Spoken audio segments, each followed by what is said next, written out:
Welcome back to Hidden Truth Revenge, the place where family secrets don't stay buried and the truth always has the last word. If you've ever been underestimated by the people who should know you best, this story is going to feel personal. My name is Piper Briggs. I'm 33, and for the last 2 years I've been an attending trauma surgeon at one of the busiest emergency rooms in East Tennessee. I've cracked open a chest cavity in the trauma bay with nothing but a scalpel and a rib spreader while the patient's blood pressure was dropping by the second. I've held a teenager's heart in my hand and squeezed until it remembered how to beat. And last July, my mother introduced me to her church friends as the babysitter. That was the afternoon my brother's 5-year-old son stopped breathing in Norris Lake. I had him back before the ambulance crossed the county line.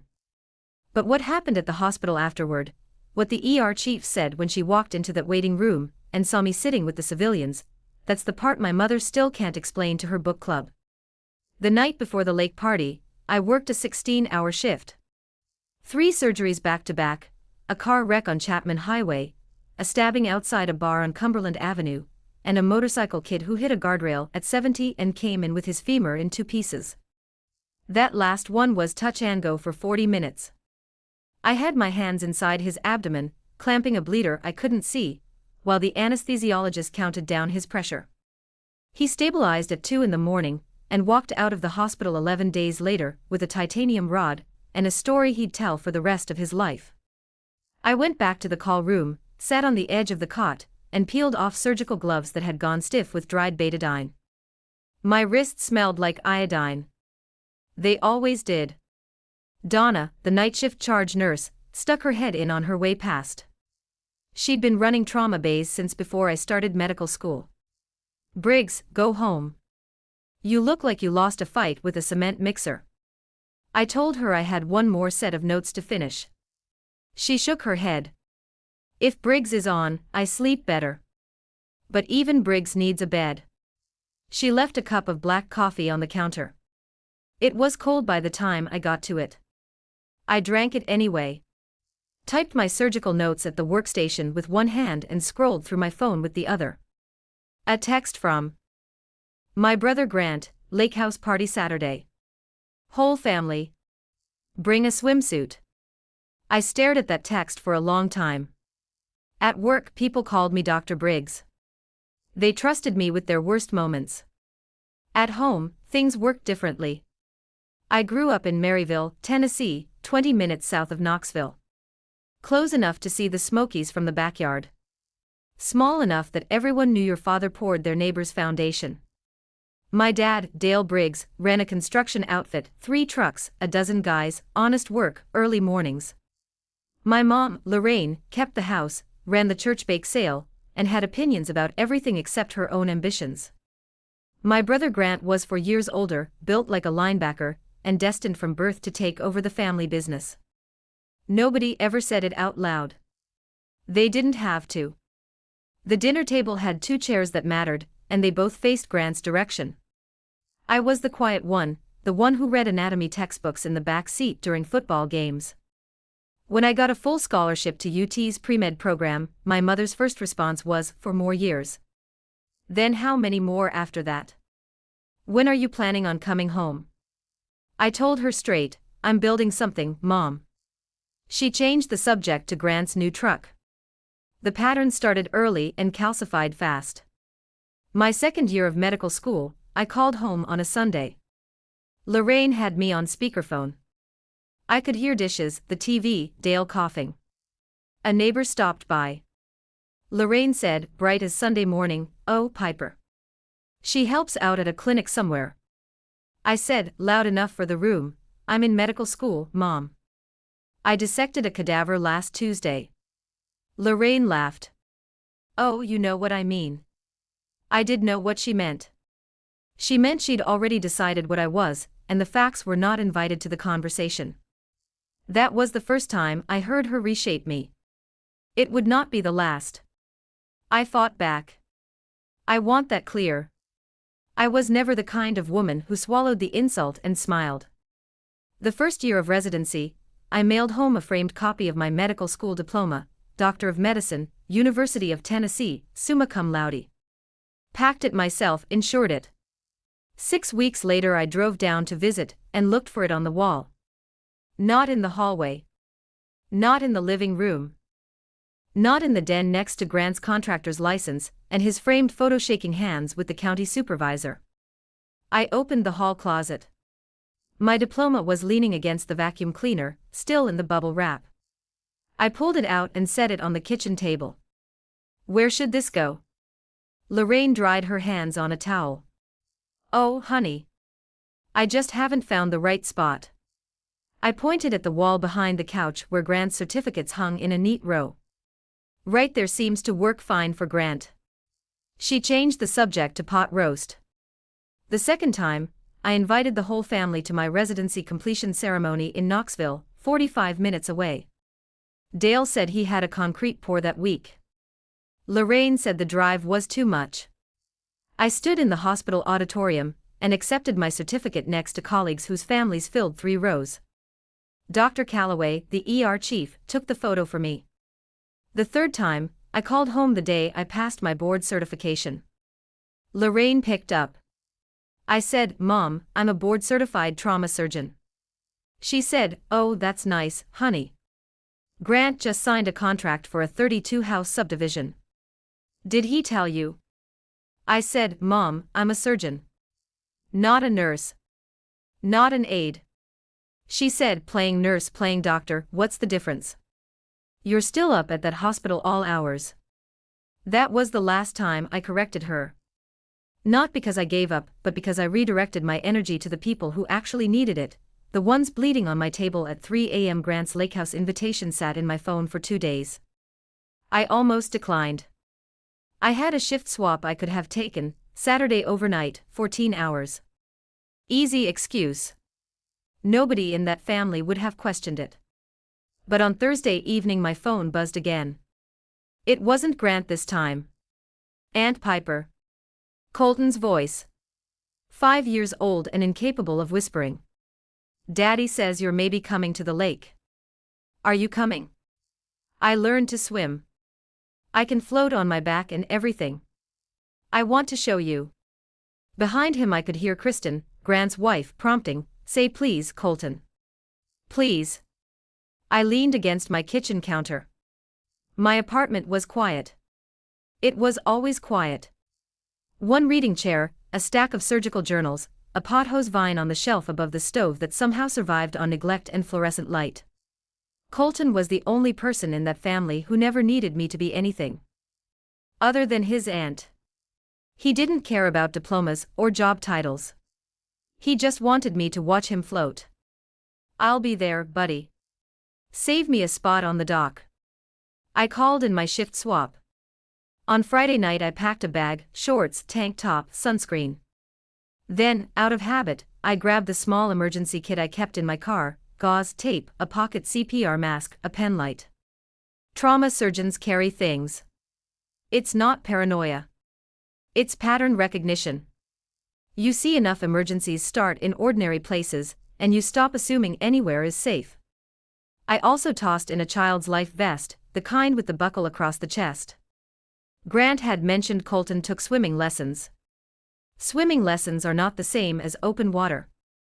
I clipped my hospital badge to my bag without thinking. I'd driven straight from my last shift. Some things you carry everywhere. I pulled into the gravel driveway at 11:15 on Saturday morning. Grant's new lake house sat on a sloped lot above Norris Lake, a brown A-frame with a wraparound porch, a dock jutting into green water, and a yard that smelled like fresh-cut grass and charcoal. Tennessee, July. 92 degrees by noon. Humidity you could chew. A Bluetooth speaker on the porch rail played something by Zac Brown. Cars lined the drive: Dale's pickup, Lorraine's sedan, a handful of SUVs I didn't recognize. Grant had invited half of Maryville. I slung my bag over my shoulder and walked up the porch steps. Lorraine stood in the center of a knot of guests, women from her church circle, a couple I vaguely recognized from the neighborhood. She saw me and waved with the arm that wasn't holding sweet tea. "Oh, there she is. Everyone, this is my daughter. She works up at the hospital." A woman in a floral blouse smiled. "Oh, a nurse. That's lovely. Lorraine did not correct her. She turned her smile up a notch. She's always been a helper. I set my bag down, looked the woman in the floral blouse in the eye. I'm a surgeon, actually. Trauma surgery. I work in the emergency department. The woman's eyebrows went up. Oh. Lorraine was already steering the conversation toward the potato salad. The woman nodded politely at me, then followed Lorraine to the food table. I stood on the porch with my bag at my feet. I'd said the words. I always said the words. The problem was never my silence. The problem was that no one in this family held on to the answer once I gave it. Kristen came out of the kitchen carrying a tray of deviled eggs like she was presenting a trophy. She hugged me with one arm, the kind of hug that keeps you at a distance while pretending closeness. Piper, you made it. We honestly didn't think you'd show. You're always so busy with your little job. I took a deviled egg off the tray. Trauma surgery is a lot of things, Kristen. Little isn't one of them. She laughed the way people laugh when they've already decided not to hear you. Can you help me carry the cooler from the truck? You look strong. I carried the cooler. I wasn't going to fight about a cooler. I had bigger things to measure my anger against. On the porch, Dale sat in an Adirondack chair with a can of Bud Light, holding court with two men I recognized as his old crew foreman. He was mid-story, something about Grant's crew pouring a foundation in record time. 40 yards of concrete in a single day. That boy works harder than anyone I know. I walked past. Dale looked up. Hey, Pip. That was it. No question about work. No question about anything. I found Colton down by the dock. He was crouched at the edge, poking a stick into the water, watching minnows scatter. The second he saw me, he launched. Aunt Piper. Arms around my legs. I scooped him up. Show me this swimming you've been bragging about. He wiggled free and pointed at the water. Watch. I looked at the dock. No railing on the deep side. No life ring mounted anywhere. Water turned dark green 3 feet from the edge. Deep drop-off. I called to Grant across the yard. Where's the life ring for this dock? He waved his burger. It's a lake, Pip, not an operating room.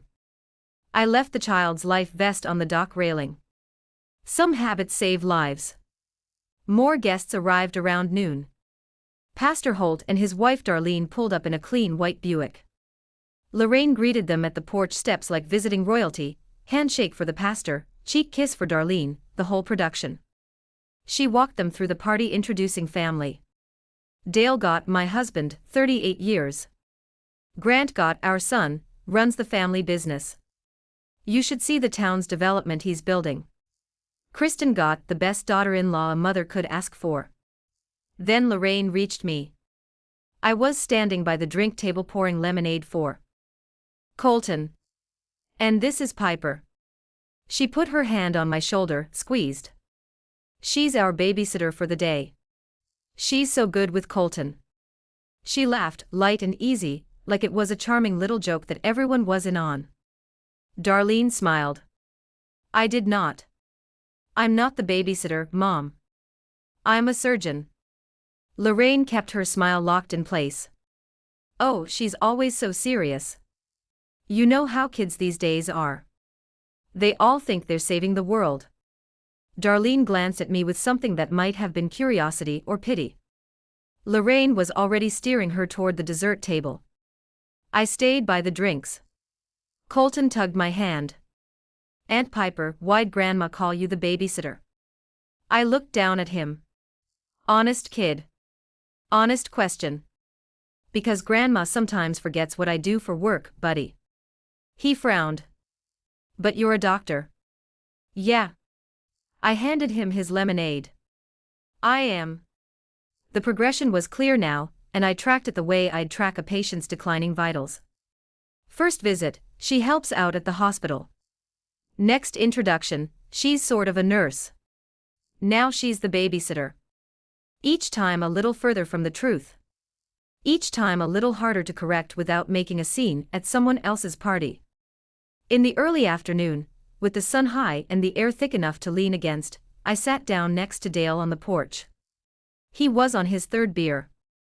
The foreman had drifted off to the food table, and for a rare minute it was just the two of us. I tried.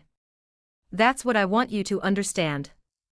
I kept trying even when the return on effort was zero. Dad, I had a tough case last week. 16-year-old kid, motorcycle wreck, came in with a ruptured spleen and a collapsed lung. We worked on him for 4 hours. Dale nodded slowly the way he nodded at weather reports. That's good, Pip. Glad you could help. Then, without transition, Grant poured the town's foundation himself. 40 yards. One day. That boy is something else. I let a beat pass. I opened a teenager's chest in the back of an ambulance last month, Dad. Clamped a bleeding artery with my fingers while the rig was still moving. Dale looked at me. Really looked for maybe 2 seconds. Well, that sounds intense. You be careful up there. Up there. Like the hospital was a distant country, a place he'd heard of but never visited, never intended to visit, and couldn't quite locate on a map. He wasn't cruel. I need you to know that too. Dale Briggs was a man who understood the world in terms of what his hands could build: walls, foundations, porches like the one we sat on. My world existed inside chest cavities and fluorescent-lit bays, and it was as foreign to him as the inside of a submarine. He loved me the way you love a language you never learned, with good intentions and no comprehension. It still hurt. Love without seeing always does. Lunch was served on folding tables under a canvas canopy Grant had rigged between 2 oaks: burgers, coleslaw, baked beans, corn on the cob, and a sheet cake that said Briggs Lake House in blue icing. Kristen ran the operation like a field general, directing guests to seats, organizing condiments, making sure the Instagram angles were right. I was cutting watermelon slices for Colton at the kids' table when Kristen leaned over my shoulder, loud enough for the adjacent table to hear. Piper, you're such a natural with kids. Seriously, if the hospital thing doesn't work out, you could totally open a daycare. I didn't look up. The knife kept moving through the melon, clean and even. The hospital thing is working out fine, Kristen. I removed a man's spleen 2 days ago. Kristen wrinkled her nose. EW. Can we maybe not talk about organs at lunch? Lorraine, seated nearby, nodded. She's right, Piper. Nobody wants to hear about blood at a cookout. I set down the knife, wiped my hands, looked at Kristen, then Lorraine. You asked about my work. I told you about my work. If you don't want the answer, don't open the door. The table got quiet for a moment. Then Kristen turned to Grant with something about the dock lights, and the moment was papered over like it never happened. Grant sat 2 seats away. He'd heard everything. He kept eating his burger. Didn't defend me. Didn't deny what I'd said. Just chewed and stared at the lake. I watched him and filed it where I file every piece of data that confirms what I already know. Grant understood the truth about my career. He just found silence more comfortable than confrontation. He'd been making that trade his whole life. After lunch, the adults gathered on the grass between the house and the dock. Grant brought out a cooler of cold beer, and Dale stood up with a can raised like it was a gavel. He cleared his throat the way men of his generation clear their throats before saying something they consider important. I want to say a few words. This lake house, this is what the Briggs family is about. Hard work. Real work. Things you can stand on and point to and say, I built that. Grant, son, you took this family business and turned it into something your grandfather would have been proud of. This place is proof. He lifted his beer higher. To Grant. To Kristen. To this family that builds real things. Lorraine raised her glass of sweet tea. And to Kristen, the best daughter-in-law anyone could ask for. We are so blessed. Applause. Murmurs of agreement. 15 people clinking cups and cans. Nobody looked at me. I stood at the edge of the group with a glass of water, and I could have been a piece of lawn furniture. I waited for Dale to finish.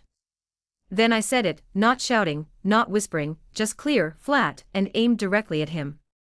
I build things too, Dad. They just happen to be inside people. He heard me. I know he heard me because his jaw shifted the way it does when he's deciding whether to engage or retreat. He chose retreat, turned back to the group, and started a second toast about the quality of the dock wood. I drained my water, set the glass on the table, and walked down to the dock. Colton followed me. We sat with our feet in the water, and he leaned against my arm. Aunt Piper, how come you look mad?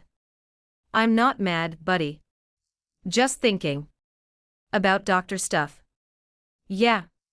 About doctor stuff. That conversation on the dock was the last quiet moment of the afternoon. Darlene found me on the dock 20 minutes later. She'd kicked off her sandals and walked barefoot across the warm wood, holding a plate of sheet cake she hadn't touched. She sat down beside me with the careful grace of a woman used to sitting next to people in crisis, pastor's wife instincts. Your mother tells me you work at the hospital, she said gently. A nurse. I looked at the water, then I looked at her. No. I'm an attending trauma surgeon. Board certified. 2 years. I specialize in penetrating trauma and emergency surgery.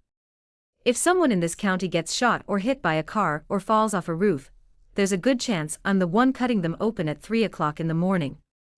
Darlene's fork paused halfway to the cake. Your mother didn't mention any of that. She never does. Darlene set the plate down. That's Piper, that's remarkable. Why would she? That's a question you'd have to ask her. I wasn't going to perform my mother's psychology for a woman I'd met an hour ago. But I also wasn't going to sit on a dock at my brother's party and let one more person walk away thinking I hand out bandages for a living. I just want one person at this party to know what I actually do, I said. Now you do. Darlene nodded. She excused herself, walked back up the slope toward the canopy, and I watched her lean close to Lorraine and say something I couldn't hear. Lorraine's face tightened. She glanced across the yard at me, a quick, sharp look, like a card player who just realized someone else can see her hand. She didn't come to the dock. She just smiled wider at the next guest and poured more sweet tea.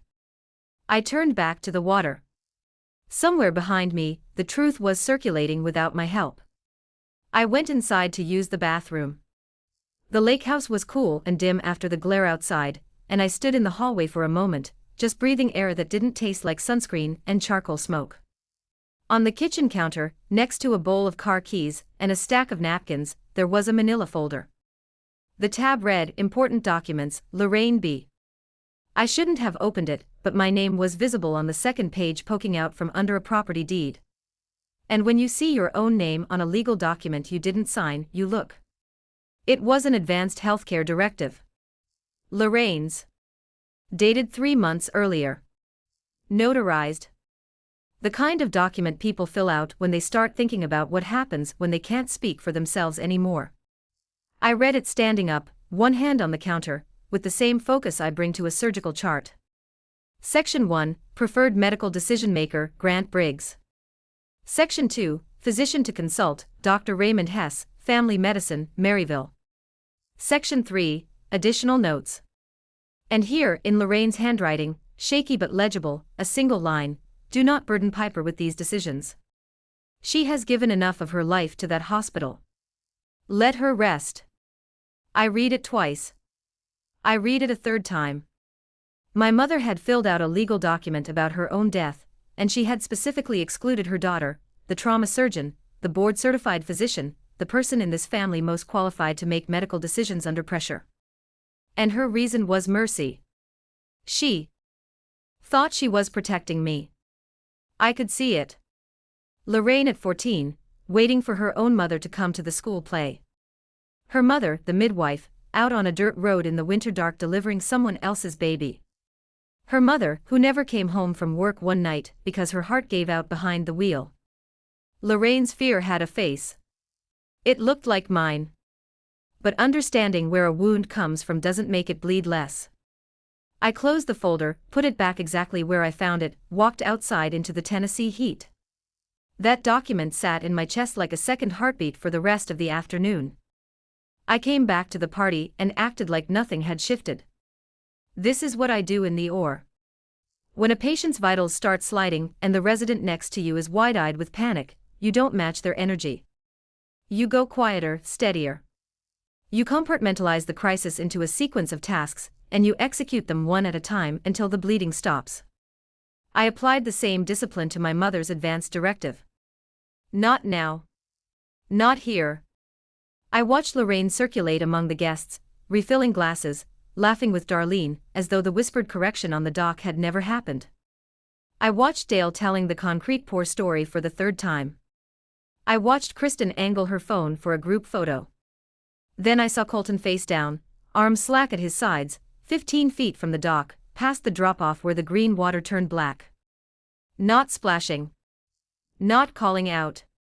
Just floating, motionless, hair spread on the surface like lake grass. The neighbor kids were 20 feet behind him at the ladder, oblivious, still shrieking and splashing each other. Everything else, Lorraine's voice, the music, the clinking of bottles, dropped out of my hearing like someone had pulled the plug on a speaker. There was the boy. There was the water. And there was what I do. I kicked off my sandals and hit the water in 2 strides off the edge of the dock. The lake was colder than I expected, that Tennessee thermocline, warm on top and frigid underneath, and my legs plunged through both layers as I swam. 15 feet. I reached him in seconds. I flipped Colton face up with one arm and cradled his head against my shoulder. His lips were blue. His eyes were closed. His chest was not moving. I swam back to the dock with one arm pulling, and one arm keeping his head above water. The wood scraped my forearm when I hauled him onto the planking. I didn't feel it. I tilted his head back, opened his airway, and put my ear to his mouth. No breath. No movement. I reached for the protocol that lives in my hands the way music lives in a pianist's fingers. 2 rescue breaths first. That's the difference with drowning. It's a respiratory arrest, not cardiac. You lead with air, not compressions. I sealed my mouth over his, pinched his nose, and breathed. His small chest rose. I breathed again. His chest rose again. No cough. No response. I shifted to compressions. One hand on his sternum because he was 5 and his ribs were thin as balsa wood, and I had to calculate the force to compress without fracturing. 30 pushes, hard and fast, counting in my head. Then 2 more breaths. Behind me the world was catching up. Kristen screamed. A plate shattered. Grant's voice, raw, Colton. Colton. Running feet on the dock boards, heavy, panicked, shaking the whole structure. I did not look up. I did not stop. I put my mouth on my nephew's face and breathed for him again. 30 more compressions. My hands did not shake. They have never shaken, not during a 4-hour surgery on a gunshot wound, not during a field resuscitation in the back of an ambulance on a rain-slicked highway, and not now with Colton's heartbeat under my palm, faint but fighting. On the 3rd cycle Colton coughed. Lake water surged up and out of him, a thin greenish stream that splashed across the dock boards. Then another cough, deeper, wetter, and his body convulsed under my hands. I rolled him onto his side into recovery position. He retched twice, coughed again, and then the sound I'd been waiting for, a ragged, gasping inhale. Breathing. Crying. Alive. I held him on his side and checked his pulse at the brachial artery inside his upper arm, the pediatric checkpoint. Heart rate elevated, maybe 140, but steady and strong. His oxygen levels would need monitoring, but his color was already coming back, blue lips fading to pink. I looked up for the first time. Grant was on his knees at the edge of the dock, white as the sheet cake. His hands were reaching for his son, but trembling too badly to hold anything. Kristen stood behind him, both hands pressed over her mouth, mascara tracking down her cheeks.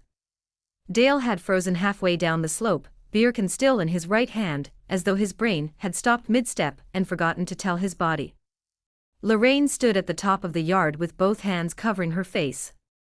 I lifted Colton and placed him gently in Grant's arms. Keep him on his side. If he vomits again, let it come out. Don't lay him on his back. Grant clutched his son. Piper, how, someone needs to call 911. Tell them you have a pediatric drowning. Patient responsive. Needs emergency assessment. Tell them we'll meet the ambulance at the top of the driveway. I was not asking. I was directing. The same voice I use at 3 o'clock in the morning when a trauma comes through the double doors and every second is a negotiation with death. The doc went silent. For the first time in my life, my family did exactly what I told them. The ambulance arrived in 14 minutes. 2 paramedics jogged down the slope with a pediatric kit and a portable monitor. The lead paramedic, a stocky guy in his 40s with a shaved head and calm hands, knelt beside Colton and ran through vitals. Pulse ox 91 and climbing. Respiratory rate 22. No signs of aspiration. He shone a penlight in Colton's eyes. Reactive. Equal. He turned to me. Who initiated CPR? I did, I said. 2 rescue breaths first, then 30 compressions. He responded on the 3rd cycle. Submersion was under 2 minutes. Total CPR approximately 90 seconds. He studied me the way medical people study each other, reading competence in the vocabulary. You're medical. Trauma surgeon. UT Medical Center. He nodded once, the nod of recognition, not surprise. Your field save gave this kid the best possible outcome. Textbook ventilation first. We'll transport for observation. But based on what I'm seeing, you bought him a full recovery. Grant stood beside the stretcher, holding Colton's hand. Kristen stood behind Grant, arms wrapped around herself. Dale had finally made it to the bottom of the slope, beer can abandoned somewhere on the grass. They all heard every word. Lorraine, standing at the back of the group, spoke first. Well, anyone would have known to do that. The paramedic didn't turn around. He was strapping Colton to the stretcher, adjusting the child-sized oxygen mask, but his voice carried. Ma'am, 90% of bystanders freeze during a pediatric drowning. What she did is not anyone. That's trained response. The silence after that sentence lasted exactly as long as it needed to. Colton, sleepy under the oxygen mask, reached for me. Aunt Piper, you're coming, right? I'm right behind you, buddy. They transported Colton to UT Medical Center in Knoxville, the closest level 1 trauma center. My hospital. I drove behind the ambulance in my own car, still in lake clothes, damp shorts, tank top, hair stiff with dried lake water. No scrubs. No white coat. No stethoscope around my neck. My hospital badge was buried in my bag under a wet towel. Grant rode in the ambulance with Colton. Kristen drove with Dale and Lorraine. Darlene came too, for support, she said, but I think she wanted to see how the rest of this played out. We gathered in the ER waiting room, the same waiting room I walked past 100 times a week on my way to the trauma bay. The same chairs I'd seen families collapse into after I told them their person was going to be okay, or that I'd done everything I could. Now I sat in one of those chairs and the fluorescent lights buzzed the same, and the linoleum smelled the same, and I was on the wrong side of the doors. Colton was taken to pediatric assessment. Grant paced. Kristen gripped her phone so tightly I could see her knuckles from across the room. Dale sat rigid, staring straight ahead like a man who'd been dropped into a country where he didn't speak the language. A nurse walked past the waiting area, clipboard in hand. She glanced through the glass partition, slowed, and looked again. I recognized her. Maria from the night shift. She recognized me. Dr. Briggs. She stopped walking. Is that you? I didn't see you on the schedule. Are you on shift? I shook my head slightly and mouthed, not now. She held my eyes for a beat, nodded, and moved on. Grant stared at me from across the room. Did she just call you doctor?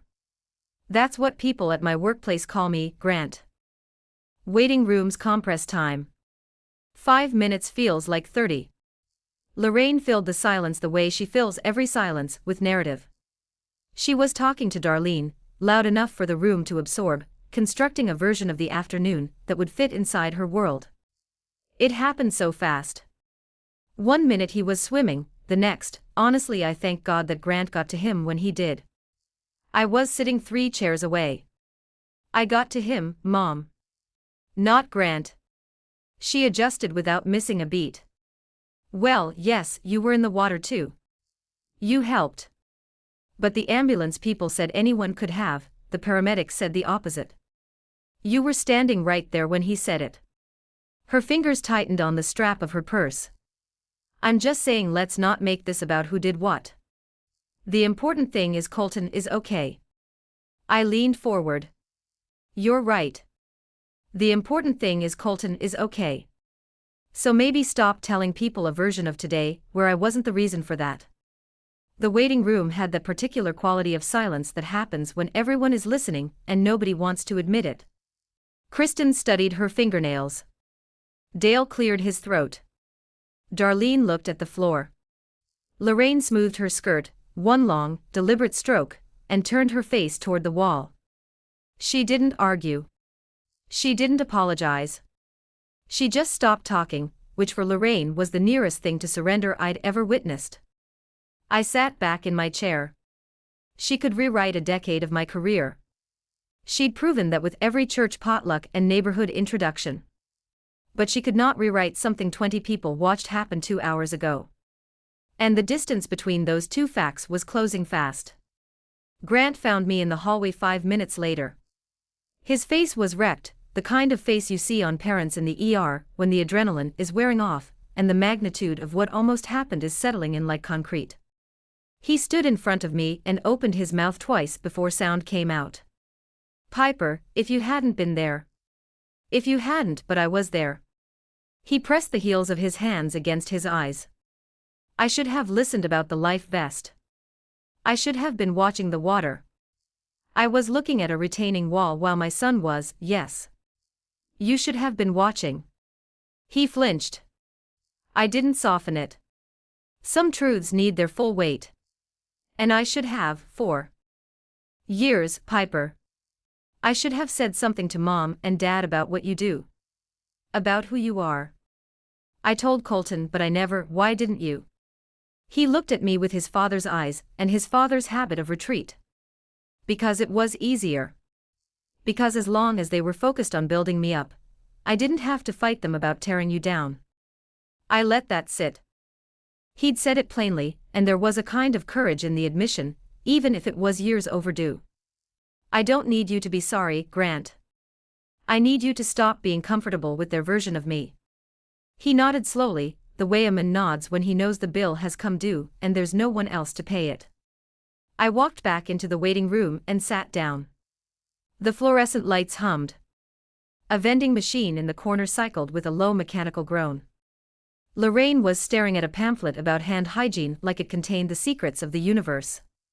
Then the double doors at the end of the corridor swung open. Dr. Rebecca Calloway, silver-haired, 5 feet 10 inches, white coat starched to a crease you could cut paper on, strode through with a resident half-jogging at her elbow. She was mid-sentence about a chart review, already scanning the waiting room the way she scanned every room, quick, comprehensive, diagnostic. Her eyes swept past the vending machine, past Dale, past Lorraine, past Grant standing at the window, and landed on me. She stopped. The resident, still talking, bumped into her shoulder. Calloway didn't notice. She cocked her head the way she does in the trauma bay when something doesn't track, when the labs say one thing and the patient says another. Then she walked straight across the waiting room, white coat swinging, stethoscope tapping against her chest with each stride, and stopped in front of my chair. Dr. Briggs. She said it the way she always says it, professional, matter of fact, the way you'd say good morning to someone you see every day. But in this room, in this context, surrounded by these people, those 2 words hit the air like a flare over dark water. Lorraine's head snapped up from the pamphlet. Dale's hand tightened on the armrest. Kristen went still. Grant turned from the window. Calloway, oblivious to the detonation she'd just triggered, continued. Why are you sitting out here? If your family's back there, I can walk you through myself. Let me check with the care team. I'm here with family, I said. My nephew was the drowning case brought in about an hour ago. Calloway's expression shifted. Your nephew? She paused. The field CPR on that case was textbook. Wait. She looked at me. That was you. I nodded. Of course it was, she said. Calloway turned to the room. She was not performing. She was not making a speech. She was simply filling in context the way doctors do when they realize someone's chart is missing a page. You must be incredibly proud, she said, addressing the cluster of family members like colleagues at a briefing. Piper is one of the strongest trauma surgeons on our team. The field save she performed today, ventilation first CPR on a pediatric drowning victim in open water without equipment, that's a skill set most ER physicians would struggle with outside hospital walls. She said it like she was reading vitals off a monitor. Factual. Obvious. Not praise. Inventory. Lorraine's mouth opened. Nothing came out. She tried again. Yes, of course we know she works here. Calloway tilted her head, that diagnostic tilt again. Works here. She doesn't work here, ma'am. She's an attending surgeon. Board certified in trauma. She ran our trauma base solo last month during the Route 33 pileup, 9 patients, 0 losses. I submitted her name for the regional surgical commendation last quarter. She let that land. Then she added, almost as an afterthought, she's also being considered for deputy chief of trauma surgery next fiscal year. But you probably already know all that. The silence that followed had weight. It pressed against the walls of that waiting room like barometric pressure before a storm. Darlene looked at Lorraine. Lorraine looked at the linoleum. Dale looked at his hands. Kristen's lips were parted, frozen. Grant had closed his eyes. Calloway sensed the atmospheric shift. She glanced between me and my family, her brow furrowing. Did I interrupt something? No, I said. You said exactly what needed to be said. Calloway, still puzzled, tried once more. I'm sorry. I assumed you all knew this. What did you think she did here? Lorraine could not answer. I answered for her, quietly, without heat. She thinks I play nurse. Calloway looked at me, then at Lorraine, then back at me. A single expression crossed her face, something between disbelief and the particular sorrow that comes from suddenly understanding a colleague's private weight. She didn't comment. She didn't need to. She touched my arm once, briefly, and said, I'll check on your nephew personally. He's in good hands. Then she walked back through the double doors and the waiting room belonged to us. Lorraine stood up. Her composure was fracturing from the inside out. You could see it in the way her hand shook, the way her voice climbed half an octave. Now wait. I have always told people she worked at the hospital. Always. I've always been supportive. I don't understand why she's making this sound like, Darlene, quiet as a hymn. Lorraine, you told me she hands out bandages 2 hours ago on that dock. I said no such thing. And you told me she answers phones, added the cousin friend from the porch, who had ridden along and was now seated in the far corner, clutching her own purse. Lorraine spun toward me. Her eyes were wet.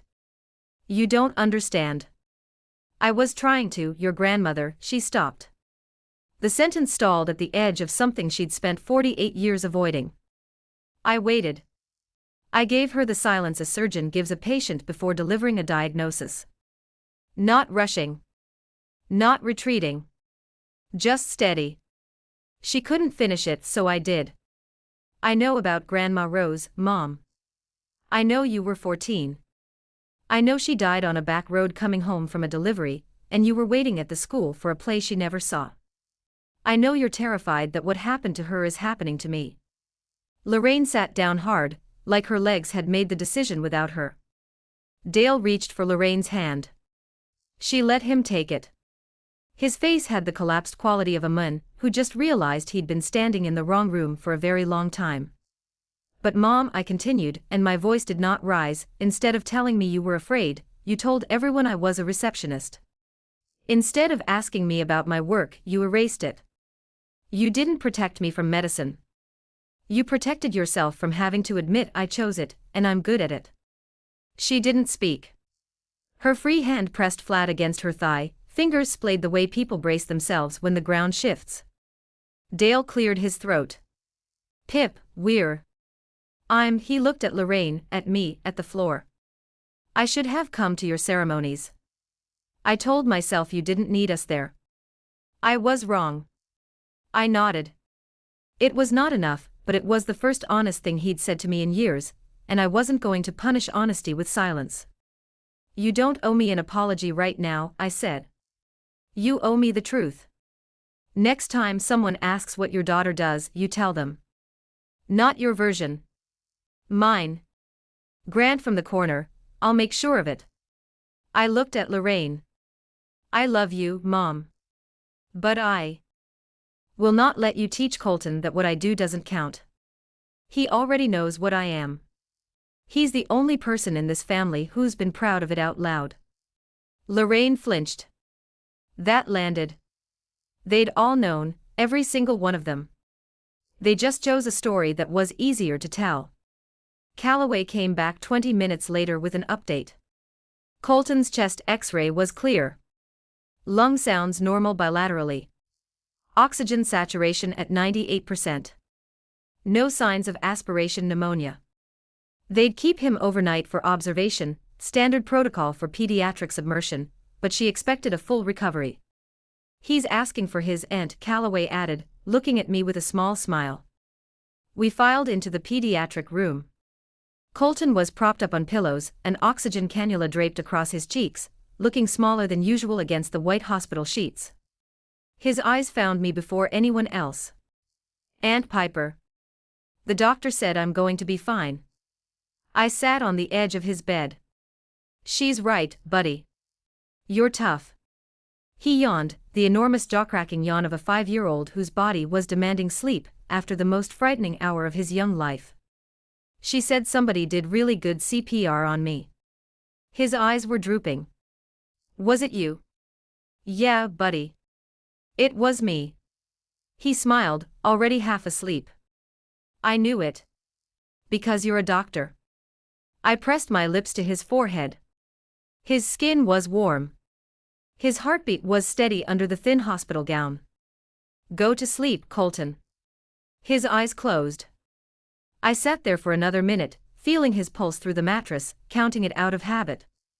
When I finally looked up, Lorraine was standing in the doorway. No audience. No church friends. No narrative to manage. Just a mother watching a daughter she'd never figured out how to see. We didn't speak. Some things need more time than a waiting room can give. The following week played out in fragments. Grant called me on Tuesday. He'd gone to a frame shop in Maryville and had 2 pieces mounted, my medical school diploma and my board certification. He hung them in his office at Briggs Construction on the wall behind his desk next to his contractor's license. I should have done this years ago, he said. Yes, I said. You should have. There was silence on the line. Not the uncomfortable silence of avoidance, the honest silence of a man sitting with the weight of what he'd allowed. Dale left me a voicemail on Wednesday evening, 2 minutes long, mostly dead air. I could hear him breathing, starting sentences and stopping them, the creak of his porch chair. At the very end his voice cracked through. I'm sorry I never came to your ceremonies, Pip. I told myself you didn't need your old man there. I was wrong about that. He hung up. It was the most words he'd given me in a year. Kristen texted on Thursday, I'm sorry about the daycare comment. That was bad. I texted back, it was. That was the whole conversation. It was enough. Lorraine, nothing. No call. No text. No voicemail. No appearance at my apartment door with a casserole and an apology. I did not expect one. My mother's ability to reshape reality around her own comfort was her oldest and most practiced skill. One waiting room was not going to retire it. But Darlene told me something the following Sunday. At church after the service, Someone asked Lorraine about her children, and Lorraine said, "My son runs a construction company, and my daughter is a trauma surgeon at UT Medical Center." No qualifier. No diminishment. No, she helps out. For the first time in 10 years, Lorraine spoke the truth to the people whose opinions she valued most. She didn't say it to me. She said it to her congregation, where reputation is built and maintained by repetition. And maybe that means more than any phone call could. I didn't win that day because my boss walked into the waiting room. I won years before that, the first night I held a scalpel under fluorescent light, and knew with every nerve in my hand that this was exactly where I belonged. The lake just made the rest of the world catch up. My family might take longer. But I stopped waiting for them to see me. I already knew who I was. The scalpel always did. That's my story. One lake party. One near drowning. And one word from a colleague that unwound 10 years of lies in 5 seconds flat.